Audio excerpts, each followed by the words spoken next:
In this lecture, we are going to continue resist processing, looking at the kinetics and how this baking process and development process are going to help us in achieving the three-dimensional structure that we are looking for. So just to recap, we have a photosensitive material that is sensitive to a particular wavelength, and when you expose this material to that particular wavelength, the solubility changes. Right? So initially the material, the photosensitive material could be insoluble, but when you illuminate it, it becomes soluble. So we control this illuminating region so that we can define the pattern. So you can either use a simple photoresist, or you can use a sophisticated chemically amplified resist, and this chemically amplified resist are much more efficient. So instead of one photon delinking one polymer chain, this chemically amplified resist can delink multiple chains. So this allows you to use a lower energy of illumination to achieve the same amount of delinking that you achieve with a high power exposure when you are using a regular standard resist. And the kinetics also is pretty important. The absorption, what kind of absorption that you're looking for, and how the sensitizers and the resins are going to contribute for this absorption is also very important. So when you are developing a resist, make sure that the right amount of combination is required in order to achieve a desired result. So in this particular lecture, we are going to look at the kinetics of photoresist. So as I mentioned, we are going to look at the kinetics, and particularly when you expose the material, we know what is going to happen. But the next step, right, once you expose, we have to also bake this material. In particular, deep UV type resist, you have to bake the material in order to keep the reaction going on, or accelerate the reaction, or in some case arrest the reaction. So in both the cases you need to apply a thermal energy into this, right, what we call baking. So this baking can happen either before exposure, after exposure. So before exposure we call it as a soft bake, and after exposure we call it as a post exposure bake, and sometimes you also do hard bake, right, that is also after exposure. So all these bakes are doing two kind of process in the photoresist. One is soft bakes are trying to remove the solvent that we had, because initially we coat it and then we anneal or bake this material in order to make it solid. And the next thing is post exposure bake is used to accelerate the reaction, or arrest reaction as a result of exposure. And then hard bake. So hard bake again can be used, not always used, but in some cases it is used to again make the resist hard for subsequent etch processes, right? But these two are the first two processes, the soft bake and post exposure bakes are typically used. The hard bakes are used in special cases where you want to have highly resistant photoresist for dry etching, right? So the baking has a lot of important features. One is the temperature, the duration of bake, whether it is done before exposure or after exposure, and this is done in what atmosphere, right? When I say atmosphere, whether this is done in inert atmosphere or whether this is done in an atmosphere with water vapor, right? So all of this is very important in order to understand what goes on, right? And we will take a typical example of deep UV and understand how these processes develop, right? So annealing, first thing is about the temperature, right? What is the condition one should use? So there are two type of photoresist. One is a low density photoresist, the other one is a high density photoresist. So in a low density photoresist, we have large free volumes, right? So that means the material is loose, right? So there is large free volume. With a high density material, it's compact, very small free volume, right? So when you have large free volume, your acid, right, can diffuse quite easily, but in low or high density material, the diffusion of acids is pretty low. So what is the origin of this acid? So this origin of this acid is from photoillumination, right? When you illuminate this photoresist, there is a photosensitizer that generates this photoacid, right? So that is what this acid is all about. So this diffusion is different in these two materials, and as a result, we need to choose the temperature, right? So for type 1 resist, which is a low density resist, you want the baking temperature to be less than, your glass transition temperature, Tg, while for a type 2 photoresist, you want this temperature to be greater than your Tg, right? So this is typically used as a rule of thumb, so that you choose the right temperature for baking, right? So when you are working with this low density or high density, make sure to understand the right temperature to choose, right? So look at the data sheet and choose the right temperature.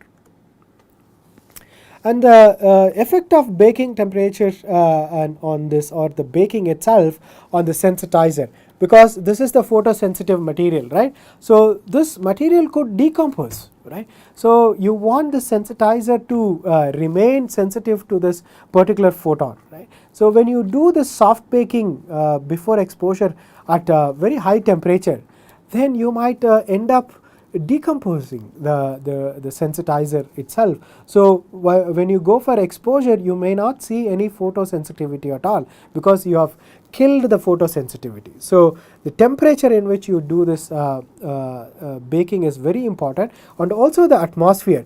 You don't want the atmosphere to react with this sensitizer and also decompose it, right? So you want to preserve the photosensitivity of your sensitizer. So make sure that you understand the chemical nature of this sensitizer, so that you use the right atmosphere and also right temperature, so that you don't decompose this material. And the next thing is about the solvent, right? So you will use this solvent after exposure, and also you will use the solvent that you have in the material itself, right? So how they diffuse and how they evaporate. So when you are using this solvent, when you are baking this photoresist, what can happen is, so this is your photoresist, you will have solvent going out of this material, right? And you need to make sure that your material hardens from bottom up, okay? So just to give you an idea, so when your temperature, right, is gradient, right? So this is your temperature. Your temperature normally, if you are heating from the bottom, your bottom temperature is higher, so the heat is from here. So your material starts hardening bottom up, right? So whatever solvent present on the top can escape. But on the other hand, if you are heating from the top, right, for instance, if you are using lamp type heaters, right, IR type heaters, it can heat from the top, right, or oven type heaters, it can heat from the top. So what happens is you will start to solidify the material on the top. So whatever solvent that you have, it will find it difficult to escape. So this will create some issues with solidifying your thickness, right? So make sure to understand the mechanism of your diffusion or your solvent evaporation, right? So this will create a local effect and a global effect on your thickness. And post-exposure development is also important. So when you expose this particular part, and then now you're putting this material into your solvent, so the solvent is going to attack this part, but what happens to this material which is not exposed, right? There will be also some diffusion into this, right? So what kind of solvent one should use, and also what happens to this diffused solvent, right? Whether it is trying to remove this material or not. So one need to understand this diffusion very carefully. The way to understand is by looking at the photoresist sensitivity to the particular solvent, right? Whether the solvent will diffuse into this photoresist or not.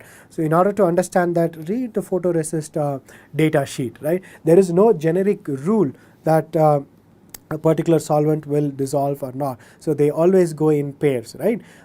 So make sure that we understand this diffusion so that we can avoid this undesirable diffusion into the material.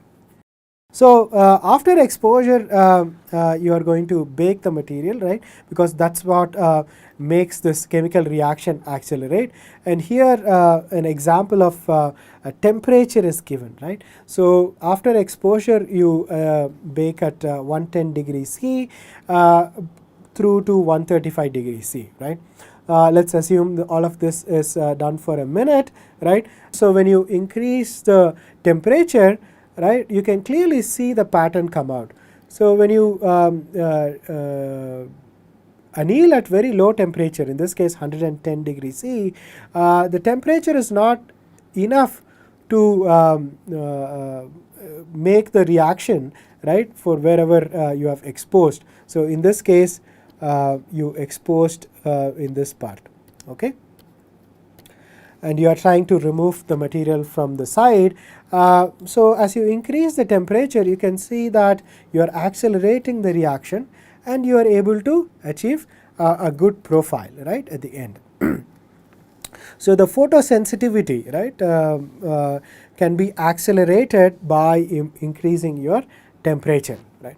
And this also depends on the dose. So if you put more energy, right, you need less amount of heat in order to accelerate this reaction.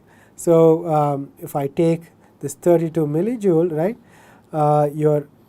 if you anneal at 110 degrees, your width is pretty low, small compared to a material that is annealed at a lower temperature, right? So you have to make sure that you use the right temperature so that you get the right dimension or line width here, right? So 105 gives you a broader one, right? But then if you anneal at a much higher temperature, in this case just 5 degrees range, 110, you will be able to get a better CD. So this tells us the importance of post-exposure bake for chemically amplified resist in particular. But this also applies for some of the unamplified resist, where post-exposure bake is important to get the right CD, particularly electron beam lithography. So the next property of resist is this contrast, right? How much energy is required in order to expose the material. So this is the contrast curve. So this is the exposed energy as opposed to remaining thickness.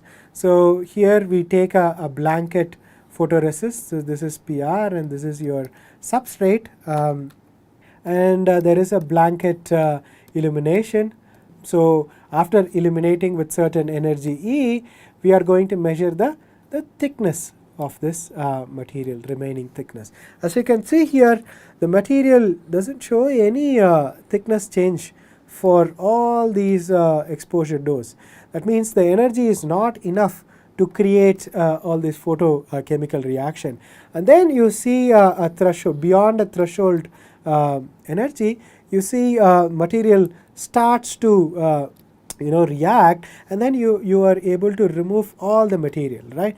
And this, the ratio of the E1, where it starts to react to completely removal of that material, is what we call contrast curve, right? So this is the contrast that we talk about, and it is important to also see this simulation that we have done.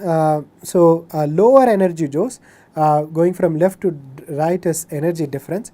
At the left end you see lower energy, and as you increase the energy, you can see the material is getting exposed, and then completely we can remove this material, right?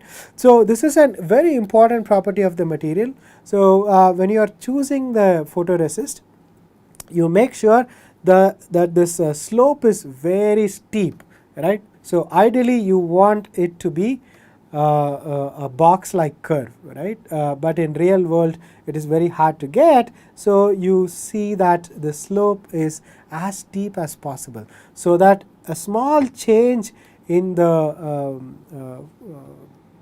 exposure dose will give you a complete removal of photoresist. And once you expose it, next thing is the development, right? So now we are going to put this exposed material into a solvent, right? And this solvent is going to etch this or dissolve this exposed part or unexposed part. In this case again we have an opaque part and then the transparent part here, and the colors here tell us as a function of time how the material, the solvent diffuses and makes the right profile, right? So when you are just 15 seconds, then you see the profile has a very large foot, right? But then if you increase the development time, then you are trying to make the profile much more steeper, but also you will see, you will also consume some thickness. There is always some baseline diffusion and erosion, what we call resist erosion from this development. So one should be also careful about how long can you put, right?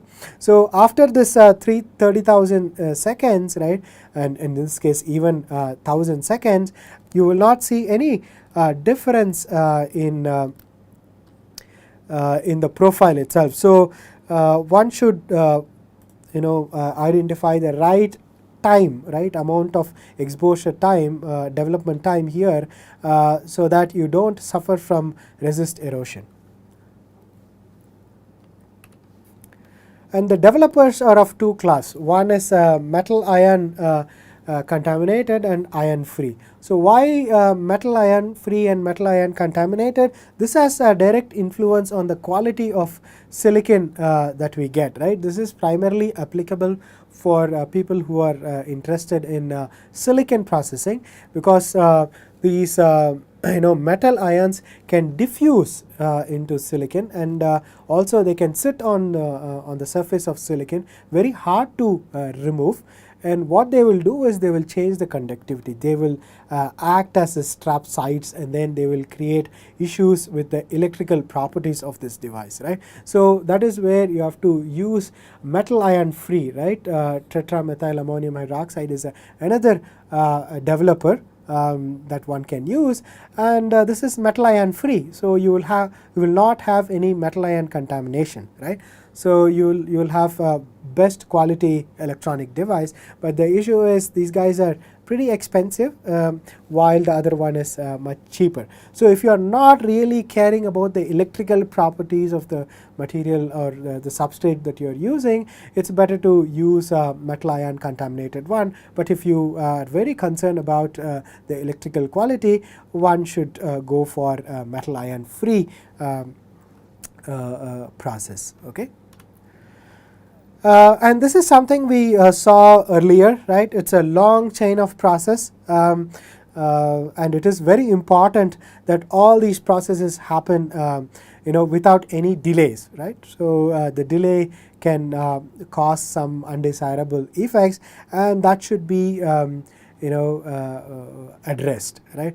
So one way to address that is doing all these processes in a coupled platform system, and before doing that we need to understand what these delays can cause, right? So if this is what you want at the end, you might end up with T-top, and you can end up with a foot, or you can get this trapezoidal type impairment to your device, right, or your structure. So this is all because of contamination and the delays that you have in the system, right? one need to avoid this. So the way to avoid this is by using an integrated system, right? So all these processes should happen automatically, right, or in a quick fashion. In a R&D facility in your lab, you may not be able to have this expensive systems. So you make sure that the subsequent processes are done very quickly without any delay. And in industry, people use this track system, where the lithography tool is sitting here, but this wafer and the resist processing is a separate unit, right? All these processes are controlled, right? Like your coating, development, baking, everything happens within the system, and this happens in a controlled environment as well. So you control the humidity, you control your atmosphere, you control the pressure, so that your process yield is very high. In case if you cannot afford this kind of integrated system, still make sure that your subsequent litho processes happen without any delay or least delay, and also in a controlled environment. Make sure your temperature and humidity in your lithography bay is maintained. So in a resist design, right, one should make sure that all these properties are well understood. What is the sensitivity of this photoresist to the illuminating wavelength, the viscosity of the photoresist, adhesion of this photoresist to the substrate, what is the resist contrast, what is the resolution of this photoresist to the illumination that we have, thermal stability, because we heat and cool this material, right? So what is the thermal stability, and the etch resistance is also very important, because we are going to use this material for subsequent etch process, right? Make sure that we understand that. Purity is again very important. You don't want the material to be contaminated with ions or undesirable chemicals that will affect your subsequent process and your substrate. Charging is again very important. In optical lithography, this is not a big deal, but in electron beam lithography, it is important that you take care of charging. So we will discuss about this charging in electron beam lithography, but charging is again an important property that one should consider while choosing a resist. And then substrate compatibility, whether I can use this resist for all the substrate, right? So the substrate can be silicon, the substrate can be silicon dioxide, or you are looking at indium phosphide or metal, for instance. So there are various substrates one might want to use. So make sure that this is compatible. And the other thing is process compatibility, right? This is very important. Whether I can spin coat this material, and then whether I can use this material in my plasma chamber for subsequent processing and so on, which is important property to understand. So when you are choosing a resist, make sure we understand this, or if you are developing a photoresist, make sure that you understand this requirements, right? This is again something we saw, so make sure that all these processes are nicely followed.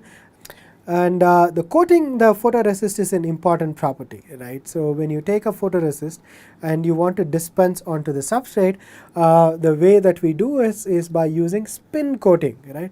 We have looked at other chemical processes and physical processes. Spin coating is another process of material transfer, right? So there are 4 steps that we use in the spin coating. The first step is dispensing the material. So I take a substrate.